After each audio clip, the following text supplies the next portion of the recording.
আসসালামু আলাইকুম রহমতুল্লাহ বারাকাতু। আজকে আলোচনা করব ইস্তিফহাম সম্পর্কে।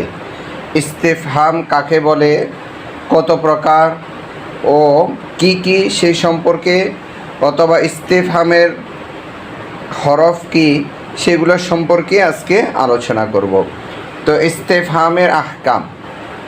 ইস্তিফহাম কাকে বলে, ইস্তিফহাম কাকে বলে, তো আমরা ইস্তিফহামটা কি কাকে বলে সেই সম্পর্কে আলোচনা করব। যে ইস্তিফহাম কাকে বলে, কোনো বিষয়ে জানতে চাওয়া বা জানা বিষয়ে সন্দেহ দূর করতে চাওয়াকে ইস্তিফহাম বলে। তাহলে ইস্তিফহাম কাকে বলে, কোনো বিষয়ে জানতে চাওয়া, একটা বিষয় সম্পর্কে জানতে চাওয়া এবং জানা বিষয়ে সন্দেহ দূর করতে চাওয়াকে ইস্তিফহাম বলে। যেমন মা হাজা, মা হাজা, হাল হাজা কলামুন, এই হাল এটা সন্দেহ দূর করতে চাওয়া, এটাকেও ইস্তিফহাম বলে।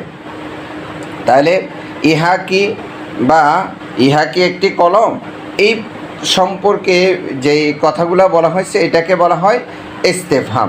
তো হরফুল ইস্তিফহাম কাকে বলে, ইস্তিফহাম তো জানতে পারলাম, এখন কথা হচ্ছে যে হরফুল ইস্তিফহাম কাকে বলে। যেই হরফ দ্বারা প্রশ্ন করা হয় তাকে হরফুল ইস্তিফহাম বলে। যেই হরফ দ্বারা প্রশ্ন করা হবে তাকে কি হরফুল ইস্তিফহাম বলে। যে হরফুল ইস্তিফহাম কয়টি, হরফুল ইস্তিফহাম হচ্ছে দুটি, হরফুল ইস্তিফহাম দুটি, যথা একটা হচ্ছে হাল আর একটা জবরওয়ালা হামজা, জবরওয়ালা হামজা। তাহলে হরফুল ইস্তিফহাম কয়টি, দুটি, একটা হচ্ছে হাল আর একটা হচ্ছে জবরওয়ালা হামজা। মা ও হাল এর মাঝে পার্থক্য কি। মা এসেম, হাল হরফ। মা এর জবাবে এসেম আসে, হালের জবাবে হরফ আসে। মা জুমলার ভিতরের অংশ হয়, হাল জুমলার বাহিরের অংশ হয়। মাকে হরফুল ইস্তিফহাম বলা যায় না, হালকে হরফুল ইস্তিফহাম বলা যায়। তাহলে আমরা মা ও হালের মাঝে কয়েকটা পার্থক্য পেলাম। মা এসেম, হাল হচ্ছে হরফ। মা এর জবাবে এসেম আসে কিন্তু হালের জবাবে হরফ আসে।